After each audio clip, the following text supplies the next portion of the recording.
Hello again, and welcome to Jagan Armory. All right, we're going to take a look this time at how to do a field strip and a basic disassembly of the Browning High Power.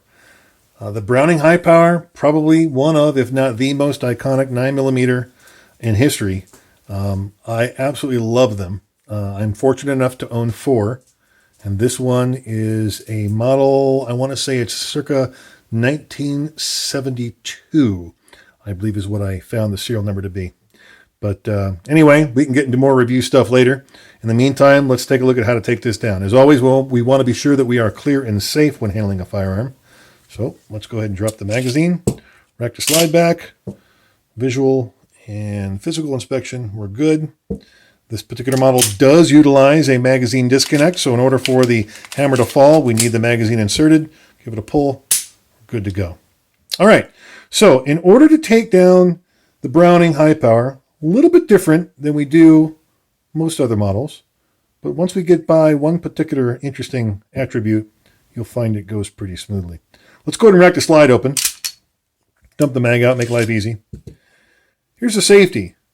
You see that little notch in the slide? It's just a few millimeters aft of the safety itself.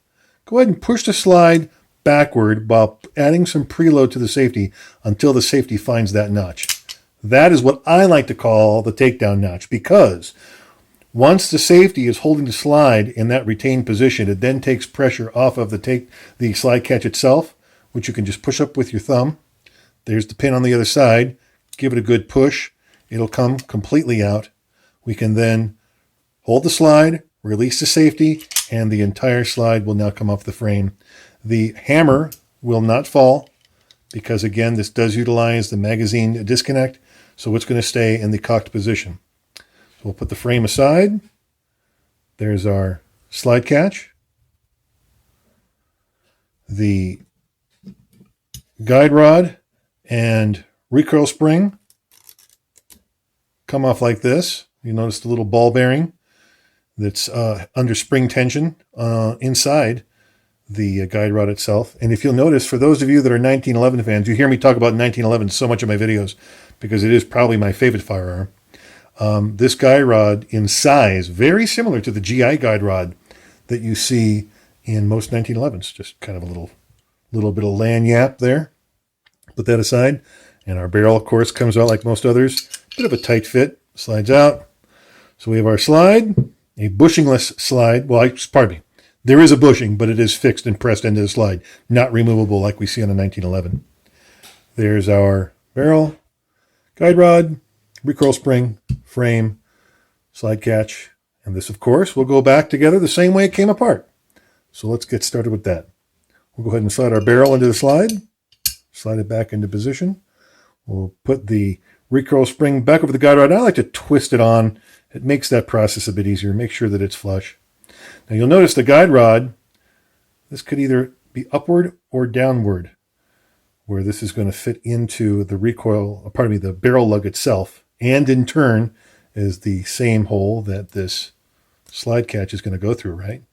So we're going to want to go ahead and put that in the downward position when we're holding the slide, and this portion of the guide rod is going to fit into the notch that's right there on the barrel lug. Hope that makes sense. So we're going to insert that into the slide, push forward, and it'll slide right into position. See how it creates that nice cylindrical spot there on the recoil lug.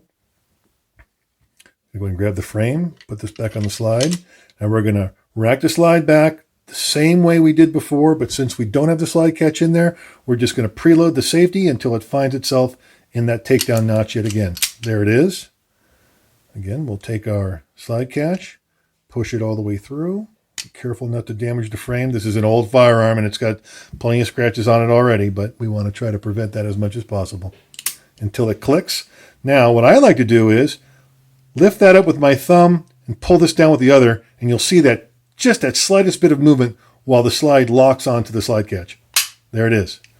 Now we can pull the slide catch down, bring the slide forward, insert the magazine so we can then activate, finger quotes if you will, the magazine disconnect, pull our trigger. We're good. Let's rack it again for good measure. We're open, closed, There we go. So again, folks, pretty easy. A little bit different with the way that the safety holds open the slide. But just as I like to tell people, there's lots of different types of pens in the world. Some are a ballpoint pen, some are a felt tip pen, some are a push button type pen, others just use a cap. But ultimately, they're all still a pen. And they all do the same thing, just a little bit differently. So that, folks, is how you do a field strip or basic disassembly of the Browning High Power. As always, thank you all very much for tuning in. And indeed, be well and good shooting.